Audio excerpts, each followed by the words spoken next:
Eshwar creations.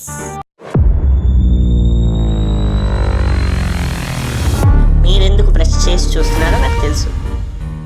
Thumbnail చూసే కదా.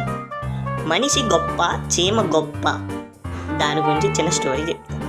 మీరు ఖచ్చితంగా కామెంట్ బాక్స్లో కామెంట్ చేయండి మీ ఒపీనియన్. ఖచ్చితంగా లైక్ చేసి సబ్స్క్రైబ్ చేయండి. ఇటువంటి టాపిక్స్ మరెన్నో చూడొచ్చు. ఈరోజు టాపిక్లోకి వెళ్తే, మనిషి గొప్ప, చీమ గొప్ప. ఇప్పుడు మన గురించి మనం చెప్పుకోవచ్చు, ఓకేనా? మన పూర్వీకులు ఎలా ఉండేవారు, మనం ఎలా ఉంటున్నాం, సనాతన ధర్మం మర్చిపోతున్నాం. ఇంకా ఏం చెప్పాలంటే, ఇంతకుముందు టీవీలు ఉండేవి కాదు, ఫోన్లు ఉండేవి కాదు. ఎంచక్క అరుగు మీద కూర్చుని కబుర్లు పెట్టుకునేవాళ్ళు. ఇప్పుడు టీవీలు వచ్చినాయి, ల్యాప్టాప్లు వచ్చినాయి, ఫోన్లు వచ్చినాయి. ఇప్పుడు ఆ టైం కూడా లేకుండా పోయింది.